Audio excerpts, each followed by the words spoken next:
Hello everyone, welcome to this webinar titled From Diversity and Inclusion to Best-Selling Training and Workshops. My name is Eric Agudelo and I am the founder of Play, Learn, Develop.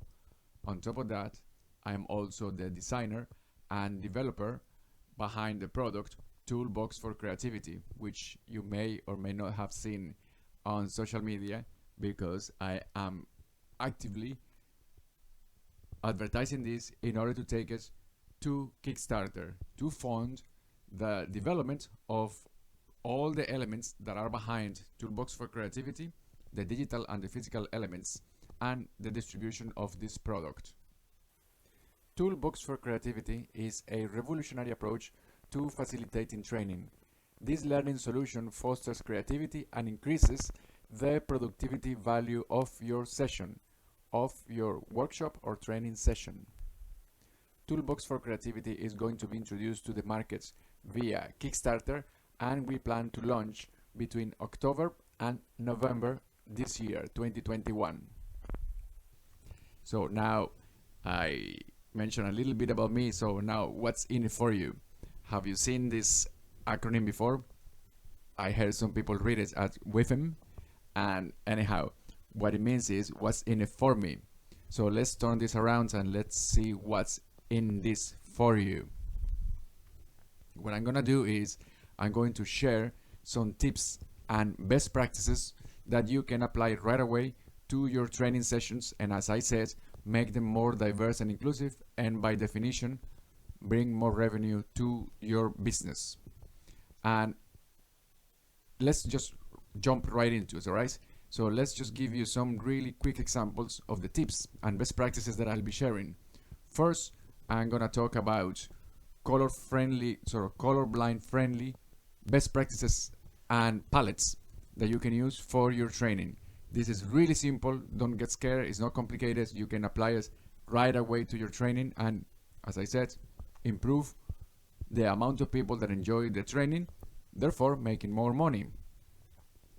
We are going to talk about written instructions. So this is the written part of your training. We are gonna focus on instructions, many other things as well, but instructions, and sort of discuss when to provide written instructions and when not to, how to do it, how people that I experience have done it a little bit wrong, and perhaps you can take this as a lesson learned and improve on that. And something else that we're going to talk about, and remember these are just examples, is I'm going to share practices that you can use to be mindful of cultural references. And this is something that perhaps seems obvious, but trust me, it's not. I have seen many trainers, people delivering training, fall for this, and I just want you to be aware of this and don't make these mistakes. And as I mentioned before, just to summarize what's in it for you, remember, we are talking about how to take diversity and inclusion, build it into your training so you can reach more people, so your training can be enjoyed by more people and therefore make more business. And something that I should perhaps make clear is just because you are making your training more diverse and inclusive so it reaches more people, this is not like a non-exclusive type of relationship.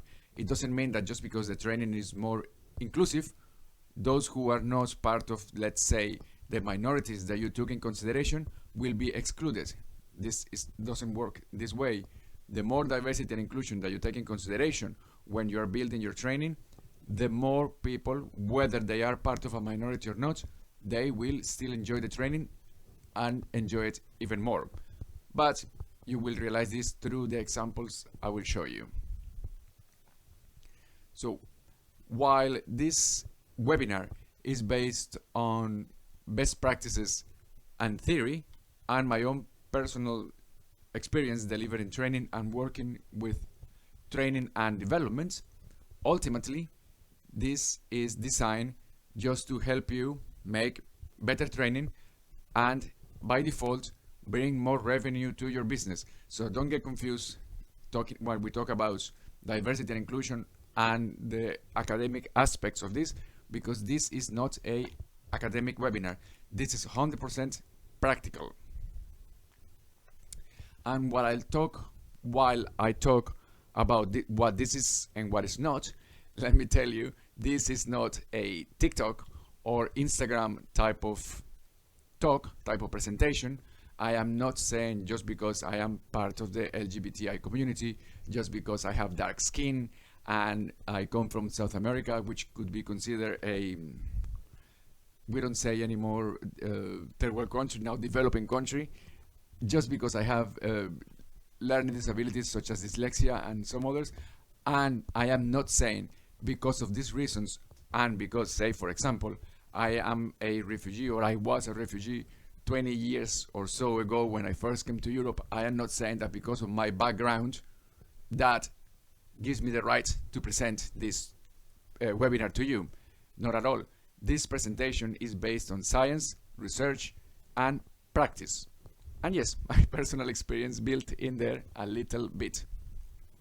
So when I talk about science, research, and practice, let me tell you first, the different paths that I took during my education and my practice that have put me in contact with diversity and inclusion and how this builds into training and development.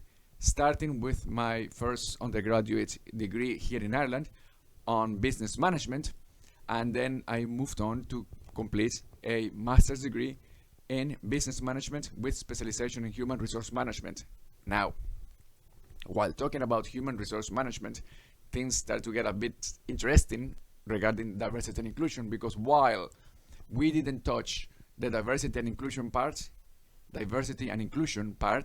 we did cover grounds for discrimination.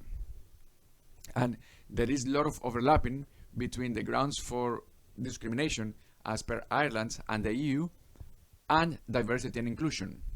I mentioned this before on a podcast that I presented, and I spoke about this very same issue. So that was the first path. I told you there are three. This was the first one. The second one, and they sort of happened kind of overlapping, so it's not like I completed one path and then I went to the other one. So I completed one. The second one was kind of happening at the same time. Anyway, I will represent this through a little graphic so it's easier to understand.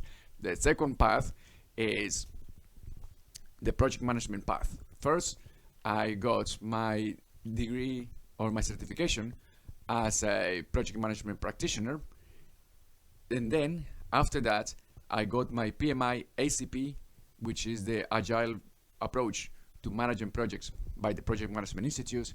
And in here, things again start to get a bit more interesting when it comes to diversity and inclusion, because in the agile methodology or ways of working, the focus is on the team. And as you will see later on, diverse and inclusive teams are more cohesive, they produce better ideas that translate into better products.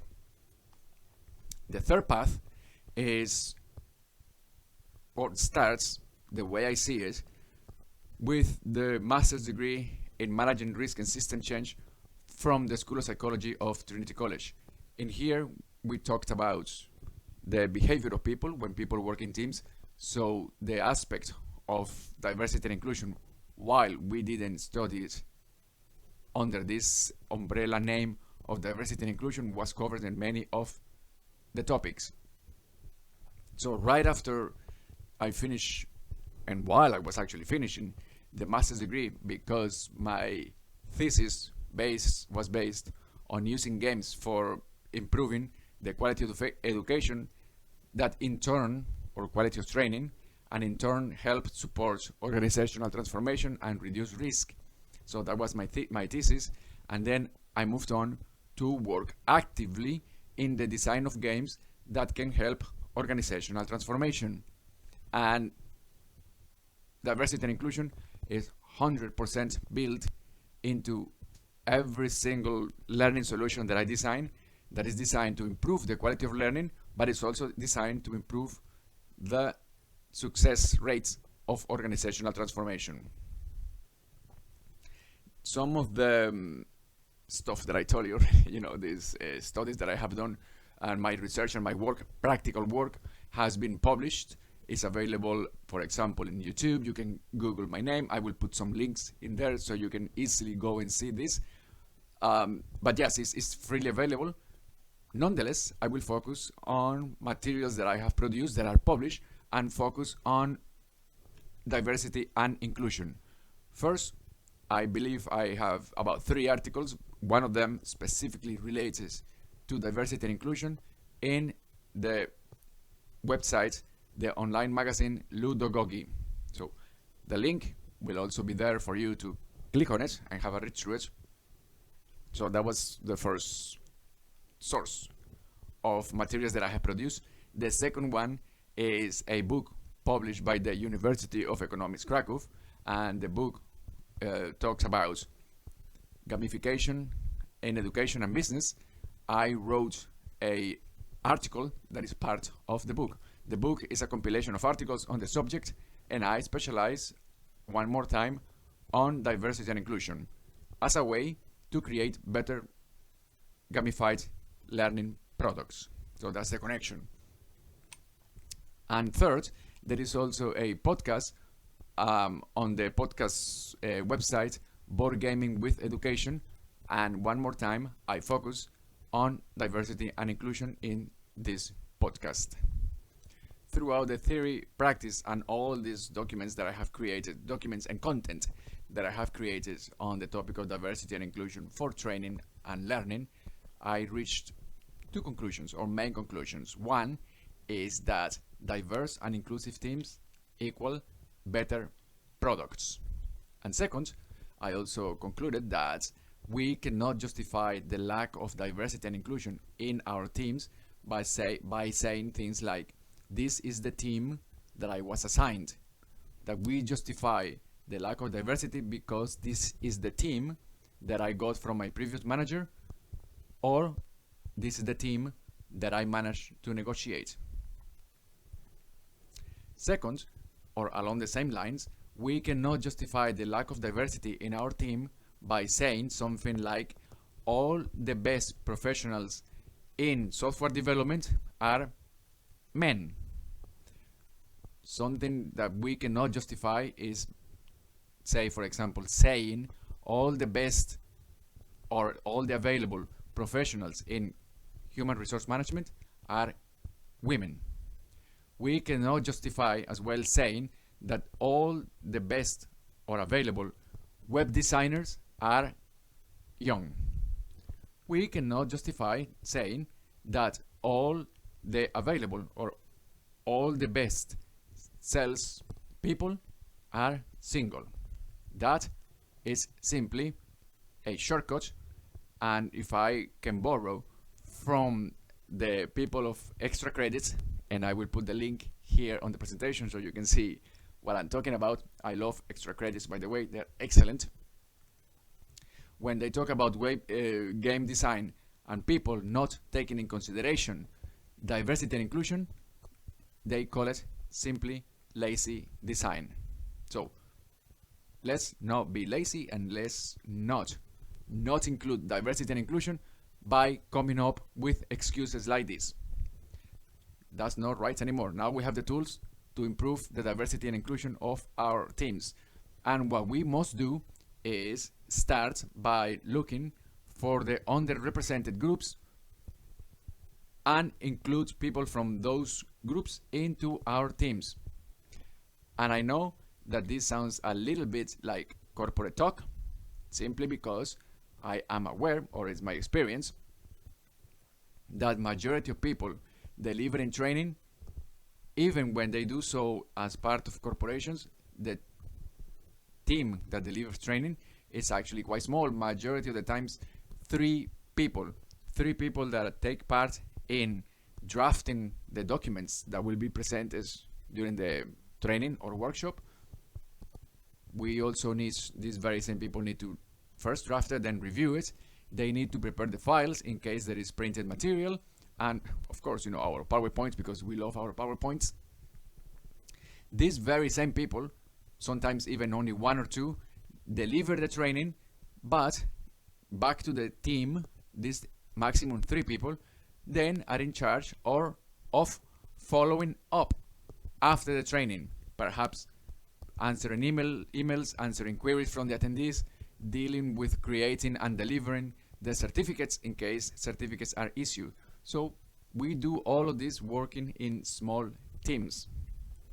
The question then goes back to how can we ensure our training is diverse and inclusive when we have only a small team, and my conclusion earlier was that teams need to be diverse and inclusive. So there's a little bit of contradiction there, because a small team, a team of 3 people, cannot cover all the possible forms of diversity. It's kind of difficult, right? So let's borrow from the theory and my practice, and let's go into the tips and best practices on how to ensure your training is more diverse and inclusive, taking in consideration that you work in a small team, So the first point is be mindful of your spoken language. And I know that this point may seem a little bit obvious. We must always be mindful of our spoken language, especially when delivering training. But I have seen many people fall for this, and I want to share my best practices, my experience, and lessons learned with you. And something I want to say as well is, as the workforce that we are part of and that we are training become more multicultural, the more we need to become mindful of our spoken language.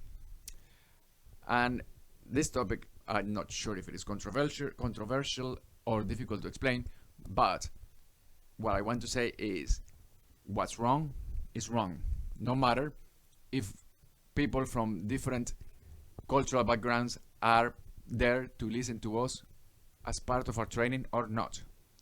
This is something similar to this very old, I'm not sure what to call it, adage, or this old question that if a tree falls in the forest and nobody sees the tree falling, did it really fall?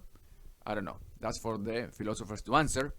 But when it comes to the language that we use, if we say something wrong and nobody in our audience gets insulted by it, or we don't insult anyone, still what we said is wrong. And be careful, because just because somebody in the audience or the audience itself didn't react badly to our comment, it doesn't mean that we didn't say something wrong and insult them. We could have, but they chose not to show a sign of disapproval, and I will exemplify this in future slides to come. And I will show you that even when I try to approach the trainer after the trainer said something that I consider wrong, there was a kind of a defense mechanism there. So let's see this. And the best way I can think of to explain this situation in which trainers fail to be mindful of their spoken language is through examples. And as I don't want to mention anyone by name, let's use a wheel from an application from the internet and generate 4 random names. We will use this, or I will use this, to put the names, to use the names for every single example. And I have to give a caveat before we start with this. The examples are a little bit harsh, but the only reason I'm mentioning them is because they are true, they happened, I was there, and I learned from those mistakes, and I want you to learn as well and use them in order to be mindful of your spoken language. Example number 1, Fatima. Fatima was delivering training on public speaking, as a matter of fact, and she was really entertaining, really engaging. She was giving us a lot of information, a lot of exercises actually, on how to have good posture. In fact, we were even using breathing exercises. It was a really interesting workshop, but I believe that she got a little bit carried away with the examples, and on top of giving us the examples of what good posture is, she started to explain what bad posture is. And I think here is when things went a little bit downhill, because in trying to explain what posture was, she made this comment: they look disabled. Now, when she said that, they look disabled, I looked around. I was actually, receiving the training. I was one of the trainees. I looked around in the workshop. Nobody made any reaction or visible reaction to the comment.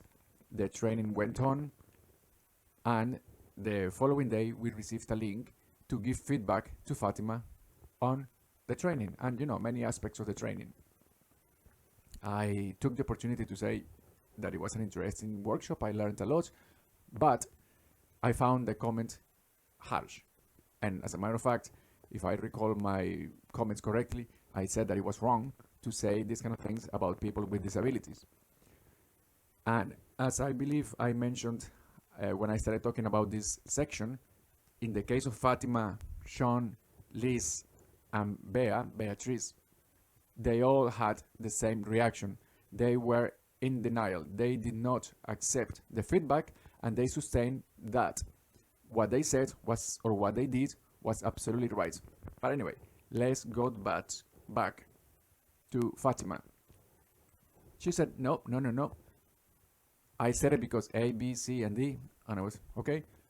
I just wanted to share my opinion, and I stopped trying to explain why such comment was wrong.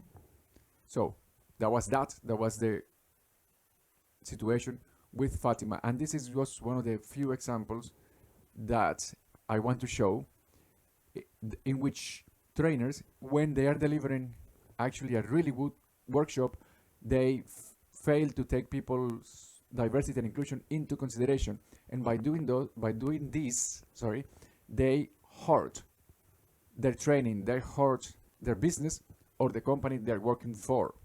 So please be mindful of your language, because this in turn will reflect on your business and on the quality of your workshop and eventually your business. You are gonna get simply more business if you have diversity and inclusion in mind.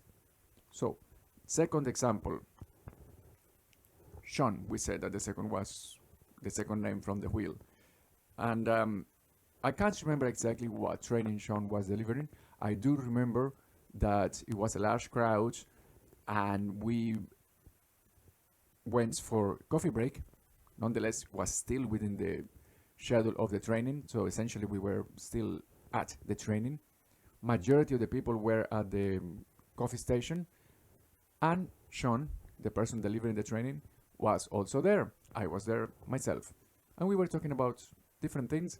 Eventually we started talking about COVID and how COVID has impacted businesses, especially those of delivering training, so on and so forth. So far, so good, nothing wrong. But then Sean mentioned that some countries in Europe are leading the battle against COVID by, delivering vaccination, ensuring testing, so on and so forth. Still, nothing wrong. But then Sean started talking about what he considered the opposite of the countries leading the battle against COVID, and he said that there are countries where not enough testing is done, where not enough vaccinations are done, where people don't respect the COVID, say for example, social distancing rules, and he mentioned India, and he said India and countries like that are doing blah blah blah. Now, I would say right now that using this expression, countries like that, people like that, is wrong, is racist or homophobic or whatever the group that you are trying to explain you encapsulate in this word like that. Because what is a country like India? I don't know. Are you trying to say that India is a developing country and is not doing really well in a particular area? If that's what you say yes, but don't say and countries like that. It's the same. I have heard these comments many times when somebody says something like, oh, well, gay people and people like that. What is somebody like a gay? If you're gay, you're gay. If you're part of the LGBTI community, you're part of the LGBTI community. Going back to what I mentioned about the people from extra credits, And when they talk about lack of diversity and inclusion and games and not creating well-designed games, they just simply say that that's because of lazy design. I would say right now that when you use expression, or when somebody uses expressions, India and countries like that, it's just, well, as I mentioned, it's wrong. You will end up offending people, but also is simply lazy use of the language. So my advice for you, if you want to be mindful of your language, is don't use those expressions. Okay, third example. And the third example is with Liz. Yeah, Liz is the third person from the random wheel. Now this example does take a little bit of framework because it happened in Spanish. Liz was from Argentina, as was the rest of the team in charge of delivering the training. I was also part of that team. I am not from Argentina, but I was working with them. I was born in Venezuela. We were all speaking Spanish, and the training was taking place in Mexico City. The people receiving the training were people from Mexico. Also, worth to explain, Liz is not a certified trainer. Liz was just simply sort of putting on the hat of trainer and delivering some technical instructions as part of the project that we were completing. But essentially, she was a trainer for those few hours in which the training had to be completed. So the technical instructions started, we went through the process, people from Mexico were taking notes, asking questions, and there was a point when they made a joke, the trainees, about a very complex step that could be simply, I don't know, avoided by doing something else. But of course, doing something else was not part of the process, and it created several risks. We all laughed at the comment, and then Liz said this: "You are a black." Now, sounds wrong and is wrong, but there's a couple of things to understand here. First, that's an expression that people say all the time in Argentina. And as I mentioned at the beginning, just because people say it doesn't make it better, all right? But it is difficult to try to change the way everyone talks in a country. What we need to understand here is that half of the team was from Argentina, those delivering the instructions and completing the project, and the other half was from Mexico. We were outside of Argentina, we were in Mexico City, and then the comment was said. This comment is out of context, and as I mentioned, it is a wrong thing to say, in my opinion, and I hope you agree with me. But on top of being wrong, it was outside the cultural framework in which people didn't understand the comment very well. Nonetheless, there was no bad reaction from the people in the group. We continued with the training, and during the break, as I was the project manager in that particular project, I approached Liz when the trainees left the room and we were simply the team from Argentina. And I explained that saying such thing was wrong and to be mindful of this kind of language because it is a racist comment. Liz did not take this well. She said that it wasn't wrong, that this is the way we say things in Buenos Aires, in Argentina. The more I tried to explain, the more defensive she got. Thankfully, Liz's manager was present in this room where we were discussing this, and he says, actually, Liz, I am also from Argentina. I am from Buenos Aires. Most of the times I use that expression, but that expression is racist. And that was the end of the conversation.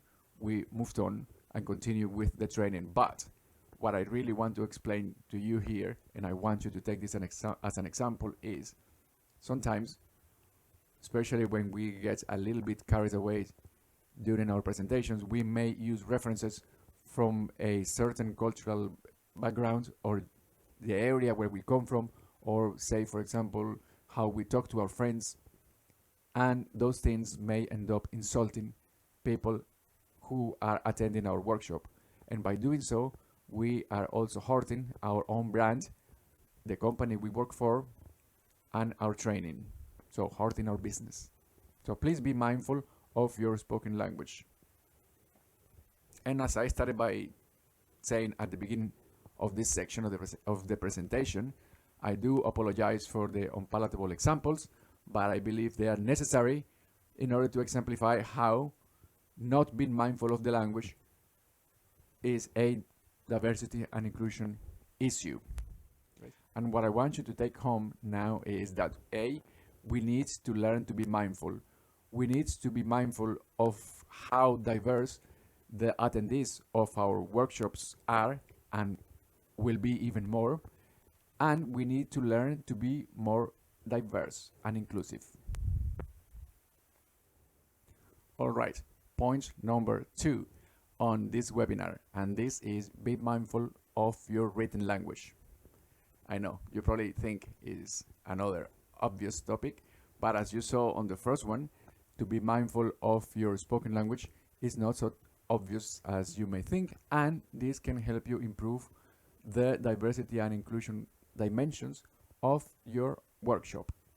And in this case, when we're talking about the written language, I would say do please accept this feedback from me, from my personal experience, because I am a person that when I am receiving training, I find it difficult sometimes, depending on the circumstances, to read the PowerPoint, the instructions that are shown in the PowerPoint, because of a series of reasons that I'm going to show right now in this webinar. And there are plenty of ways, that's for sure, there are plenty of ways in which we can get this wrong. I mean, the written language, the instructions, and the information that we provide to the people in our training.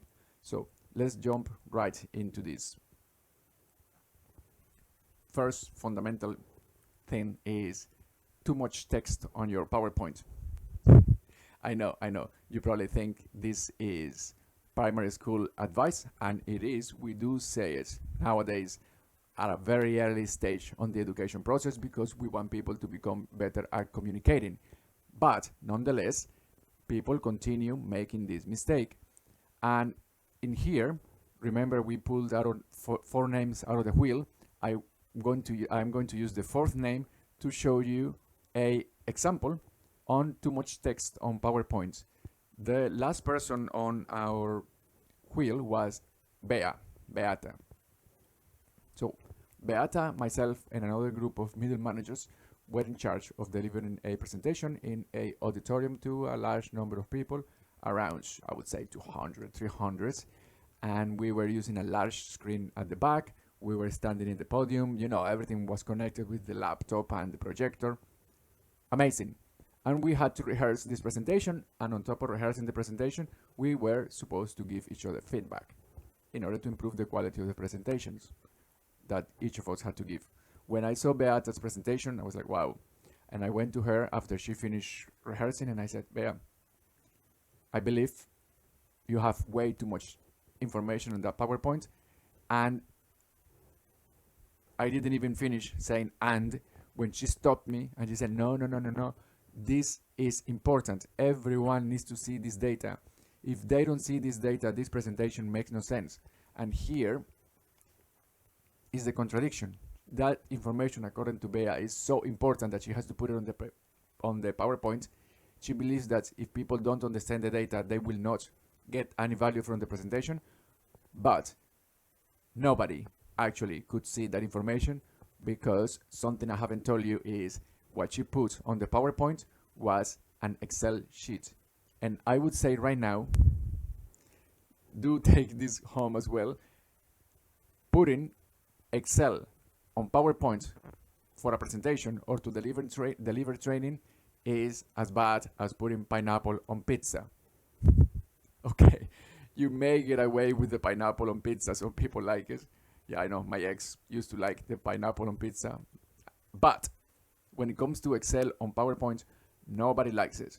The only person who may enjoy Excel on PowerPoint is the person who is preparing the training and is not doing it really well and believes that the PowerPoint needs to be shown on, that the Excel needs to be shown on the PowerPoint. Please don't do that. And In the case of Bea, and in some of the previous cases that I explained as well on how people get the spoken language wrong, there is something that I want to highlight. Some of these people, including Bea, they were not professional trainers. We were at that time just the sort of putting on the hat of trainers and passing on instructions, passing on information, and trying to ensure that people learned from what we were saying. And this begs the question, who really are trainers? Are trainers only the people with the professional qualifications to be trainers? And also, or, okay, people with the professional training qualifications, or anybody who is delivering training? Second, the second question that comes out of this is, what is the role of the professional trainer in these circumstances? I know that some companies are running the workshop called Train the Trainer, and the purpose of this is that professional trainers give tools and resources and the skills, they enhance the skills of people receiving this training, because they will in turn work delivering training. And I believe we need to do more of this. Now, going back to the issue of PowerPoint and too much text, which you may say, sure, it's useful, but how is this a diversity and inclusion issue? And here is a few examples of how this can become a diversity and inclusion issue. First, let's say you do have your your PowerPoints, and you do have a bit of information, quite a lot. First, what happens is that you have information on your PowerPoint. You're asking people to pay attention to you, and then you have the information, as I mentioned, on the PowerPoint, which is important for people to read because they have to use it during trainings and workshop, either to learn from it or to perform a task. And what tends to happen is that under regular circumstances, we find it difficult to read from the PowerPoint and to listen to the person talking. And this gets a little bit more complicated if you're dealing with somebody who has, for instance, cognitive variations that doesn't allow them to, or doesn't allow us to focus so well on two things at the same time, two sources of information kind of bombarding us at the same time. And second, people who may have, say, for example, a reading disability or dyslexia, that also you need to take in consideration. Something that also happens when you have information on the PowerPoint is you may choose to actually print it and then you give it to people. And in this case, what you're doing is trying to help people to have access to the information as much as possible, right? But what tends to happen as well is that you will have the printout instructions, you will have the instructions on PowerPoint, then quite possibly at the same time somebody is talking and giving instructions, and then there is the peer pressure. So all of this combined can also cause or be a situation that by some people with cognitive variations may be a little bit overwhelming. So be mindful of your instructions, try to put them as clear as possible, and also be consistent with the way you show the information. If you are going to put some instructions on PowerPoint, keep the paragraphs really, really short, to the point, and if you are going to pass on that information on printed format, make sure that it's exactly the same as it is in PowerPoint. Don't change, because then it becomes confusing. Something else that tends to happen when you have information on PowerPoint and print it, and this does touch the topic of diversity a little bit more, is dates. Let's say, for example, you are talking about a very important activity that is taking place on the 02/03/2021. Does that mean 2nd of March, or does that mean February 3rd? I had to do a bit of calculation there. So it changes because different regions, different parts of the world use date, the format for date differently. Month, day, year, day, month, year. So just to give you a easy tip to implement, just write down the month in letters. So if you say the 3rd Feb 2021, this solves majority of the issues. And given the fact that this presentation is in English, that you are listening to me in English, and the people who you will be delivering the training to speak English, because the training in the workshop will be in English, they should, without any issues, understand the abbreviation Feb for February. All right, so that was just a quick tip as well that I can give you there to avoid diversity and inclusion issues regarding your written language. And one more regarding numbers, given the fact that dates, we said that could be numbers, but we introduced the use of the month in letters. But let's say you are running your workshop and you're trying to make your workshop a little bit more interesting, and you introduce the use of an app. People need to download the app, they need to perform some activities. So far, so good.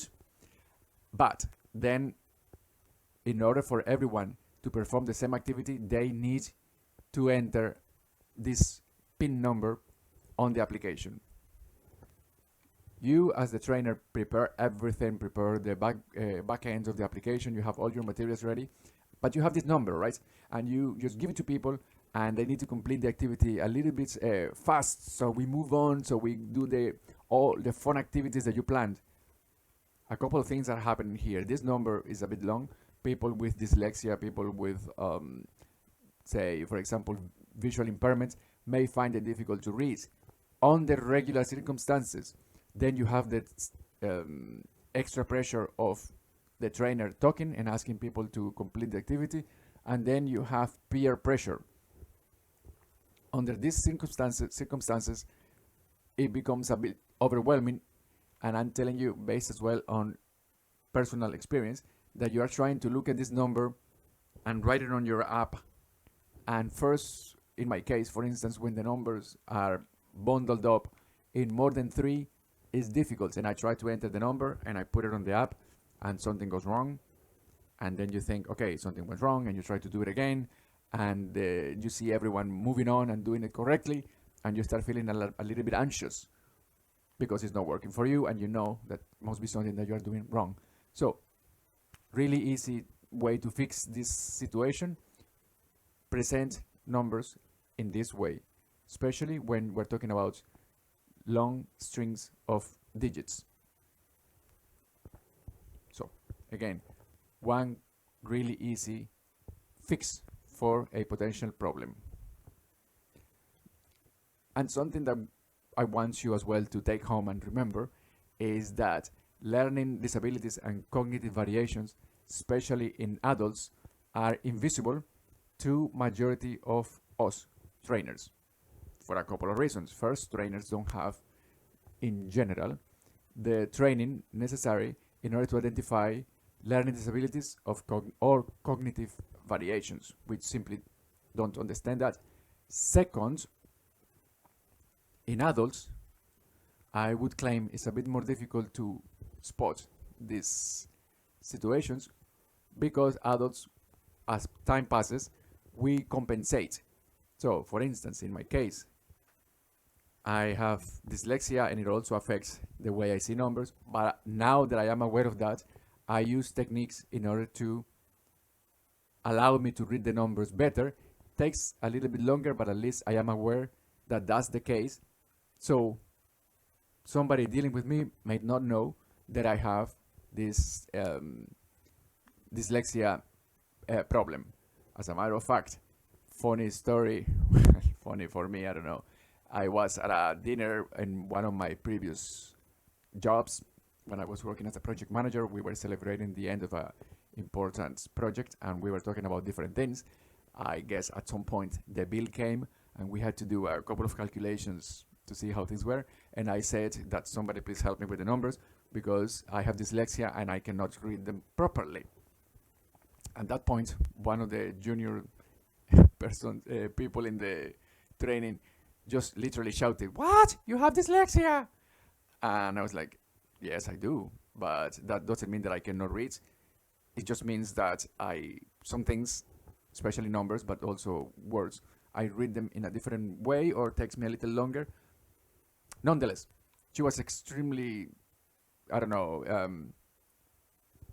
curious. I would say she was curious, but she was also surprised to hear me say that I had dyslexia and I had reached that level of in my career and education, which again is just a stereotype, and we are doing this type of trainings on diversity and inclusion to fight stereotypes. So that was my example. I mentioned that we as trainers don't perceive the learning disabilities and cognitive variations of the people in our training because A, we don't have the training to do that, the skills to do that in general. Second, adults compensate. One thing that we can do though as trainers is to implement easy tweaks as the one that I mentioned, these tips and best practices, in order to make everyone in our training enjoy the materials that we have created. And I'm talking about everyone, including people with learning disabilities or cognitive variations. And one more time, as the movie goes, and probably this is also a song, one more time with love. Diverse and inclusive training equals training that can be enjoyed by a larger group of people, and this eventually means more business for you and the company you work for. Okay, and that was all, at least for now, regarding the written language. Now, point number 3 that we are going to discuss in this webinar is be mindful of your colors. And this is a topic that is near and dear my heart because I found all of the information that I'm going to be showing you. Primarily, I found it when I started to study game design for learning and development and for training and development. And when you hear this section of the presentation, be mindful of your colors, you probably think, all right, this is not as obvious as the previous two sounded at the beginning, and even though it's not so obvious, it's quite simple. So don't be afraid, because the steps that I'm going to show you now to ensure that you are aware of your colors are not complicated at all. They are really easy to implement into your training and workshops. And before we go into the ways to improve this potential diversity and inclusion issues, let me answer the question you probably have in your mind, which is why should you include this or be aware or be mindful of this for your presentation and your training. First, 1 in 12 men suffer from colorblindness. 1 in 200 women also suffer from one of these conditions. Colorblindness is, I think, is grouped in 3 categories. So more men than women suffer from color blindness. And if we try to put this in context, in Britain, for example, this means that approximately 3 million people suffer from color blindness. That's about 4.5% of the population.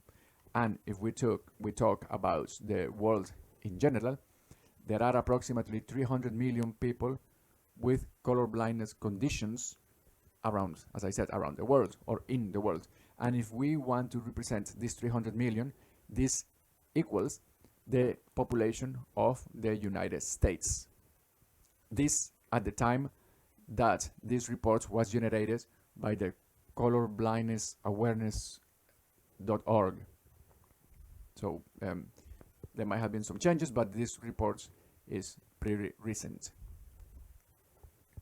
And of course, now I have shown you numbers, statistics, try to put this in context, but you still think, well, I don't really know anyone who's colorblind, and I don't think I will ever actually have this issue.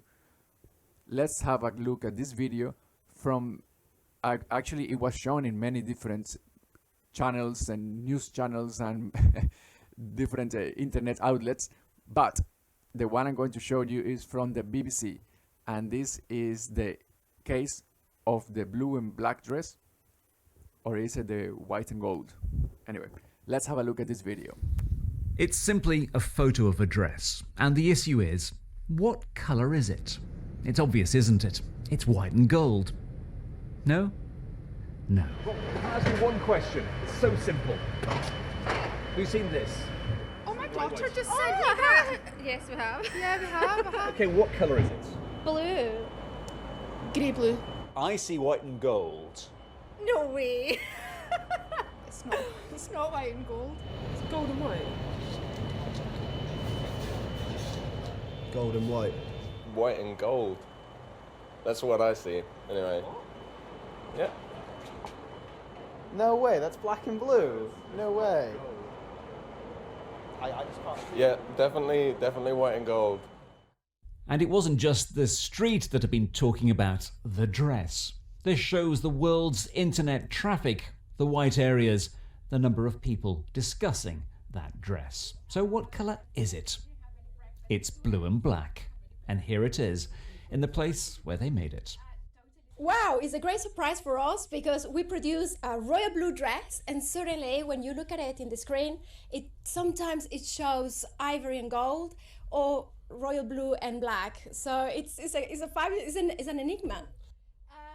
So why the confusion? The answer is down to the rods and cones in your eyes. They're the receptors for shape and colour. Each of us has a slightly different setting, and by chance this picture highlights those differences to an almost unsettling degree. Blue and grey, definite, 100%. White and gold. You're winding me up. That's Are you blue. turning my spanner? Are you? David Soletto, BBC News. All right. So as the reporter ended up by saying, the issue was a optical illusion, and it's caused, even though he didn't get into a lot of details, into how the cones and rods, which are, I think they are cells inside of our eyes, perceive and process color. So again, they didn't go a lot into the explanation of how this happens, but the bottom line is that even for people without color blindness, sometimes perceiving color is not something that we all do the same way, and you need to be careful of that. Something as well that I want to show you or ask you to be mindful is the format, and I'm not sure format is the correct word, but the format in which we present color for digital display is not the same as the one used for printing, and it doesn't match one-to-one. So for instance, you can have a series of steps determined by color on your presentation, and you have your 7-8 activities to do following 7 colors. You know that people need to do something with the color depending on the something with activity depending on the color that you picked, and you also print these cards using your company's printer or even a good printer, but taking it directly from the PowerPoint that was created on your laptop. There is a good chance that the colors will not match one-to-one. And now let's go into the tips that we can use in order to avoid situations in which the colors that we use cause the people in our workshop or training not to enjoy the activity quite so much. Well, first of all, when you're picking colors to work on your presentation, avoid excessive amount of information transmitted through color, because if you have 7 steps and you want to pick 7 colors, out after the 4th color things start to get a little bit funny, and perhaps you start using different shades of the same color. And remember, if you have that on your PowerPoint and you print it, the shades may not be the same, and people could get confused with the instructions. So that's advice number 1. Limit the number of colors that you are using, and be mindful that when you print them, they might not match what you have on the screen. That's advice number 1. Also, advice number 2 is, if you want to be 100% sure about colors that you can display, and pretty much everyone will see them as opposites on the spectrum, use blue and orange. All right, I know that blue and orange are only two colors, and they are not gonna be, you cannot use them for 6, 7, 8 instructions, but my initial advice was don't use too many instructions represented by colors. So, but if you need to use something, as I said, 2 instructions, very important, this or that, blue and orange. Red and green are really, really, really bad, and yet we use them for traffic lights. Points for another discussion. And the third point that you can use to pass on information through colors is don't limit this to colors only. Use colors and shapes. So let's say you have, as I mentioned at the beginning, 7 instructions that match 7 cards and 7 colors. On each color you can also put a symbol. So if somebody has difficulty reading the color, understanding the specific shade, just the fact that a shape is there, they will associate that instruction much better. For example, you have dark blue with a star, you have light blue, in case you want to use that, with a boat, and so on and so forth. So people don't need to force themselves to understand that clearly the difference between the two colors. The shape helps quite a lot. So don't transmit information using colors only. So those were the tips on how to be mindful of your colors. And there is one more. This one is a digital tool that you can use to test your colors and the colors in your presentation for colorblind friendly. So to see if they are colorblind friendly. So let's have a look at this, and let's actually do it on the computer as we analyze one graphic.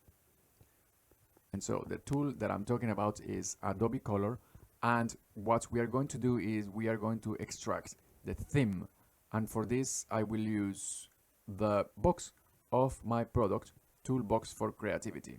So we drag and drop in here, and as we can see, the tool has identified 1, 2, 3, 4, 5 colors, and they call these colors swatches, if I believe this correctly. There are many things that you can do with the tool. There are many things that you can do with the colors identified.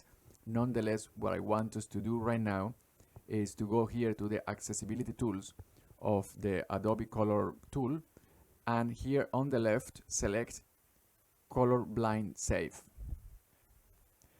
And perfect. So the analysis has been done, and what we can see here, or what I want you to focus on right now, is the tool says no conflicts found, swatches are colorblind safe.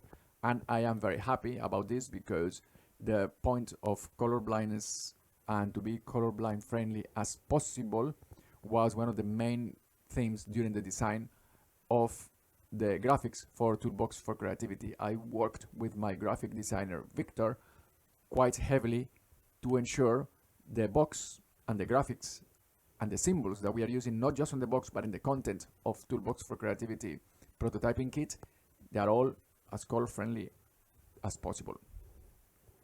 Now let's scroll down here and look at something else. In here we can see 3 types of color blindness, and what we can see as well is that the original colors do change quite drastically depending of the type of color blindness and the type of color.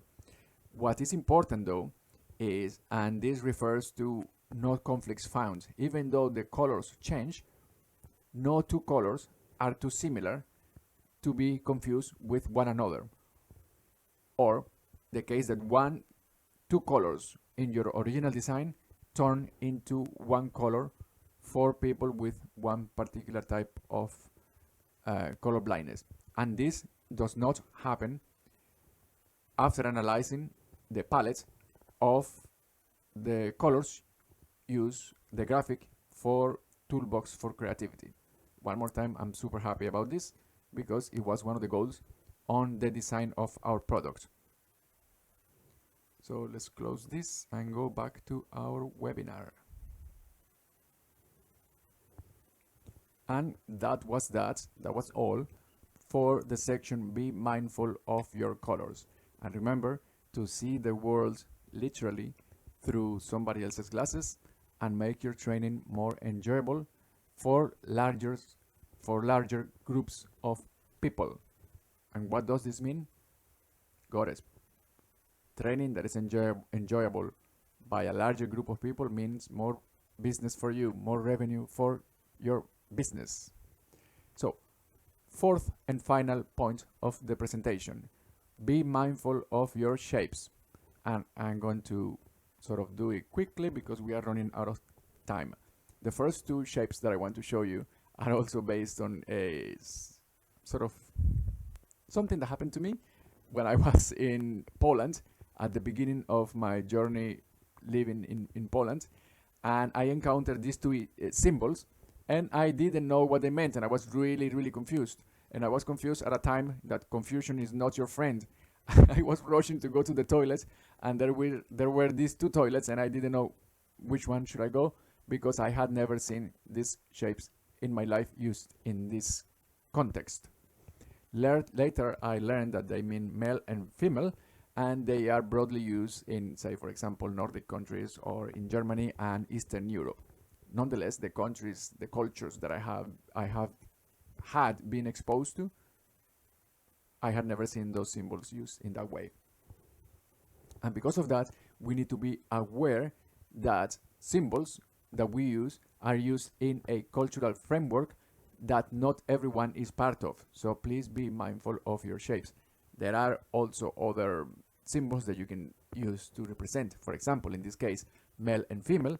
The question I still pose to you is, are they universal? Will everyone know in your training if you put these shapes what you're talking about?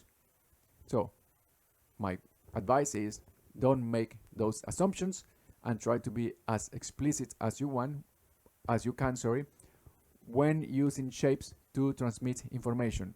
I'm talking about shapes only. So the circle and the triangle without any other information. To me, that causes confusion to a lot of people, I would say as well. And you can fall for this in many circumstances in your training. So be aware of that. Another point that I want to discuss regarding shapes is sometimes, and I saw this in one training that I was completing, people try to be creative, I would say, and they really probably they have it in their best interests. They're trying to be good and create training that everyone will understand and appreciate, and they start getting creative with the shapes that they use to represent information. So this was a health and safety training that I was completing, and they were talking about what to do in the case of fires and, you know, emergencies and evacuation. First, they use the male firefighter constantly throughout the presentation. To me, that was a diversity and inclusion issue because not all firefighters are men. Second, when they were talking about women in the training, I can't remember why they were talking specifically about women, but they used symbols like high heels and handbags. Not all women want to be represented through the symbol of high heels and handbags. And maybe some men do want to be represented through the use of high heels and handbags. So in this case, this training was simply causing an issue of diversity and inclusion by making assumptions based on stereotypes. And we need to be aware of these things, stereotypes. And while talking about stereotypes and these past trainings that I used as an example, I want to highlight that not all firefighters are men, not all receptionists are women, not all doctors are men, and not all nurses are women. All right, so those were the 4 topics I wanted to cover in this webinar. I hope you enjoyed them, and there are other topics that people suggested when I was marketing this webinar. For instance, they suggested that I should talk about age gap and generational issues. and they also suggested that I should talk about the use of games versus classical ways of delivering training and workshops. But those could be topics for a future webinar. If you enjoy this webinar, please let me know. Write your comments at the bottom of the video or whichever social media channel that I will be sharing this to. You can also reply to me through the newsletter, and in this way I will use this information to create a second webinar if that's what the audience actually wants. And finally, something I do want to say is all of these topics of diversity and inclusion are built into Toolbox for Creativity. Not only they are built into the design and the product itself, Toolbox for Creativity, through the framework that uses to facilitate training and allows people to take diversity and inclusion into consideration. So diversity and inclusion is built into Toolbox for Creativity, but also Toolbox for Creativity pushes the message of diversity and inclusion. Finally, I want to ask you to share this webinar if you found it interesting. Share the message of Toolbox for Creativity and help us get funded. I do look forward to reading your comments, and until the next time, thank you.